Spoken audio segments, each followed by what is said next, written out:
So I had this epiphany the other day.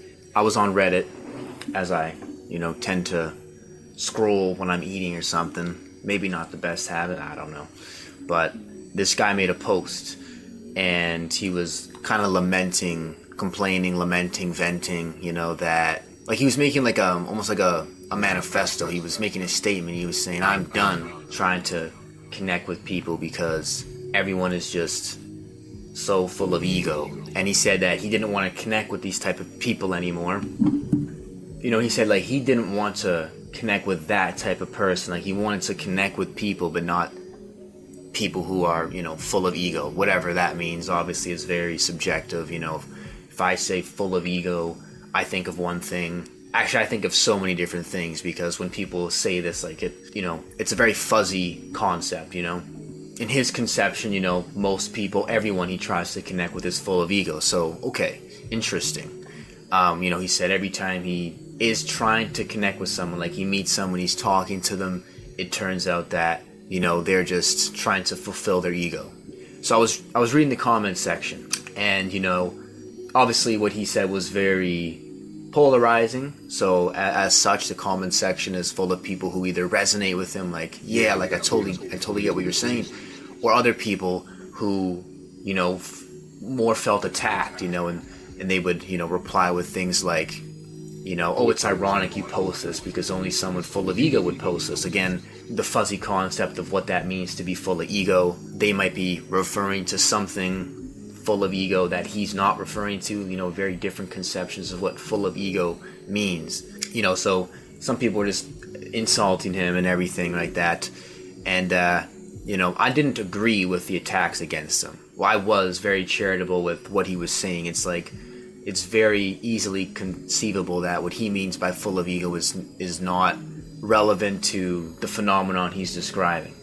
I want to make like a mega video on like how as a society, our poor understanding of linguistics really affects our ability to communicate with each other on these more deeper themes. That's a whole nother can of worms that I do want to open, that I open up all the time, but I never actually made a video about.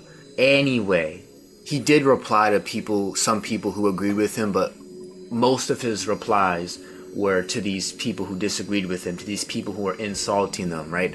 And he was replying either trying to justify himself, right? Justify himself for the way he feels, the way he views, like trying to get people to see his point of view. Not in a very constructive way, You could tell he was very sensitive in this discussion, to the point where, the people who kind of attacked him, he would just throw attacks back. He would just insult them as well, get into those flame wars, as they used to be called, When I was fucking 12, I remember the flame wars on YouTube.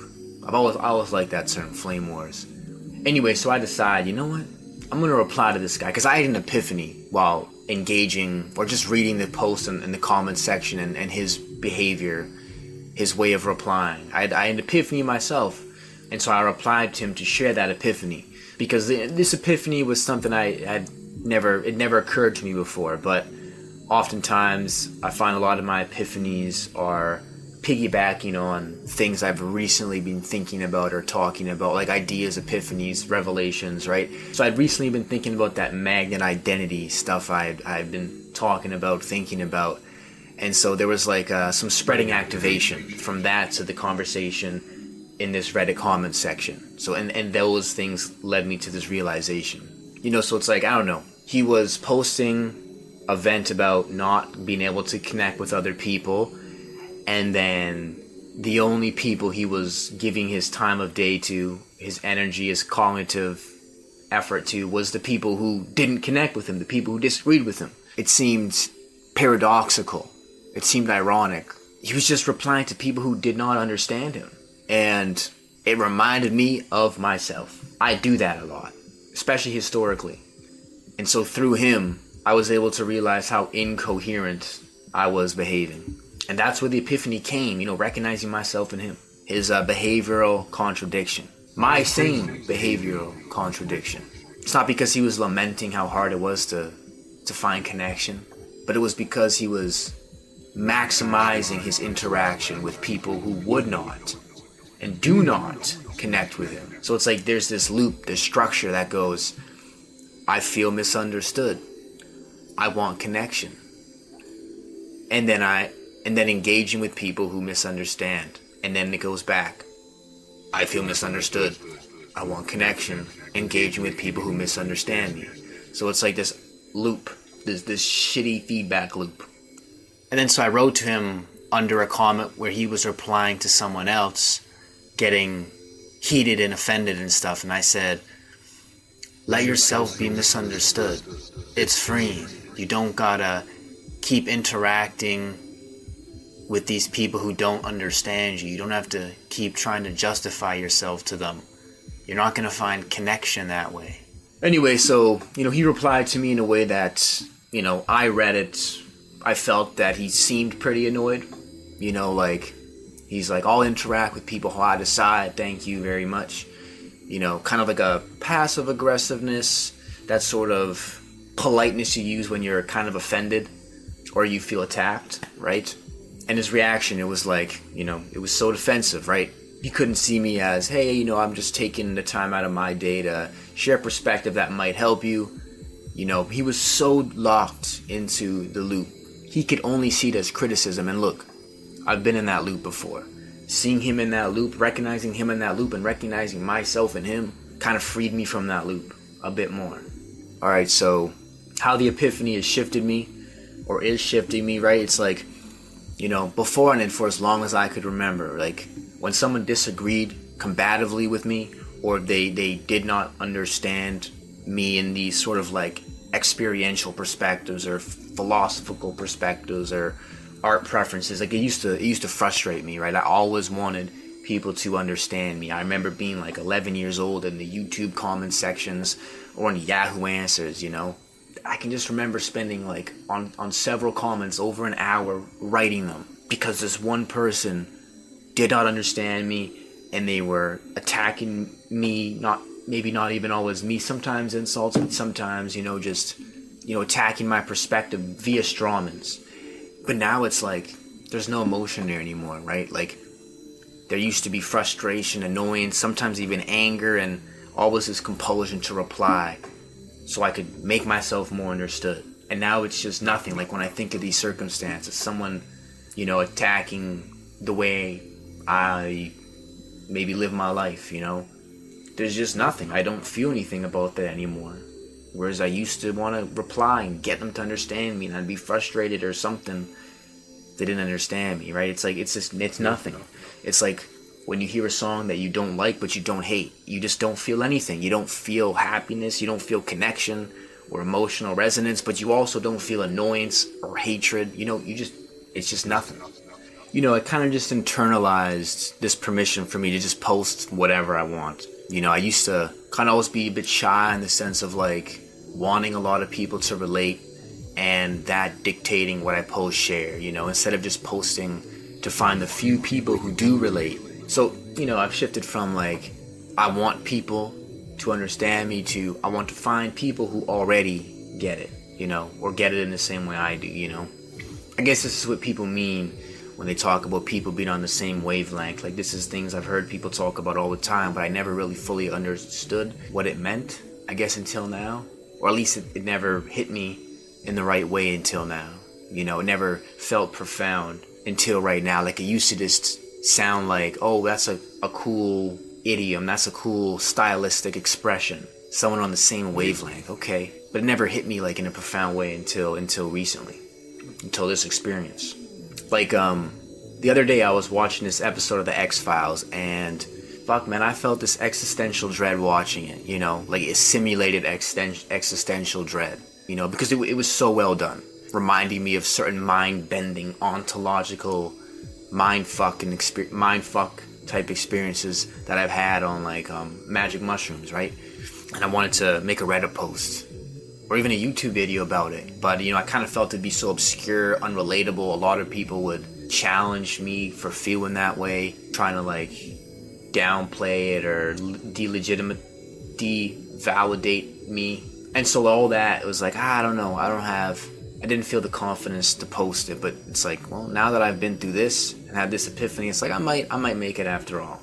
At least, the question now is not about confidence. It's the dilemma now would just be about like, do I care enough? Is this something that I care enough to want to relate to someone on?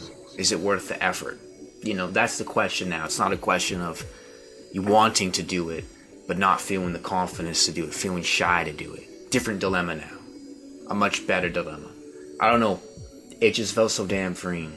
It's like coming from someone who's always had this habit of defending my views and feeling frustrated when people don't get me. But seeing this whole exchange on Reddit, man, it was just like, who cares? If 99% of people don't understand me, why should I waste my time trying to convince them? I'm not trying to live like me. That's never been my goal, I don't think. I don't have a cult for anyone to join. I don't have anything to gain from convincing someone to share my views, perspectives, and philosophies. So why would I spend my time and energy trying to convince someone to see it the way I do? I mean, if they don't see it, but they're curious, I'll give them the time of day, for sure. But if they're coming off combative, like, it's just like, okay, I mean, you're allowed to be combative, but it's just like if their mindset is debunk me, attack me, what do I have to gain in that? Again, I don't have a cult to sell you. I don't have philosophy insurance to sell someone. I don't have a course to sell anyone. And it's not even just my gain. It's like, what do they have to gain in that? Nothing. I don't know. I just feel like if you go into a conversation if you go into a conversation with the mindset of debunking someone, you're not going to learn as much as you could. And granted, there are situations where going into a conversation to debunk is not only fine, but even the thing you should do, I think. We're talking about shoulds here, like science, ethics, even. But like things about like ontology, ways of viewing the world, lifestyle philosophies. I just think like the debunk first mindset is less auspicious than, the curiosity and trying to understand, even if you will end up disagreeing regardless, I don't know. So, this has allowed me to reframe misunderstanding in my mind. It really allowed my mind to reframe what misunderstanding signals, right? It used to feel kind of like a threat, perhaps. Threat's a strong word, but, not quite a threat, but, right? It's a signal you need to address, like a fire alarm beeping in your house. It's like you need to address that, so the misunderstanding was something to correct, something to defend myself against. But now I've been able to just reframe it as, if someone misunderstands me and they're combative, so two, both these conditions, right? That's not my audience, that's not a potential friend, and that's okay. Move on, let it go. Why are we trying to reignite a fire that never was? It's like the conditions are it's raining outside. I don't have any dried wood or dried kindling, and I'm working so hard to get a fire going when I could just go inside my house where I live. I don't need this fire. I don't know. That's the analogy that comes to mind. It's just one of those things. I'm glad that happened, because it really allows me to forefront this in my mind and make it become a new habit, right? Like my automatic mode of interacting, right? My automatic mode of interacting has always been a compulsion to make myself understood when someone doesn't understand me and they show combativeness or debunk me type mindset. Again, in the realm of ethics or science, we must take those challenges seriously, I think, because what if I'm ethically wrong? What if I'm scientifically wrong? This stuff is like very important. But if it's just like someone trying to debunk how you felt about something or your experience with something, your inner world, and frankly, that's the vast majority of arguments I see online. It's not about science, it's ethics. It's about someone telling someone they're wrong for experiencing something in a certain way because they don't experience it that way. But like, for instance, right, like I'm making this video right now, and this video, I guess fundamentally, it's me sharing an epiphany, but it is about a philosophy of how to go about interacting with people. And like, so it's like, is there a point in me trying to convince someone to do this? It's like, no, I'm sharing it, and you either find it insightful, interesting, or you don't. I'm not here to convince you it's right. I don't want to convince you it's right. If the shoe fits, you're free to put it on, but I'm not trying to shoehorn nothing onto anyone. Again, I don't have a course to sell. I don't have a cult that I want you to join. But someone who does find it insightful, helpful, fruitful, auspicious, that's someone who, I might be able to connect with, and I'd be glad that this was a helpful, interesting perspective for them to consider.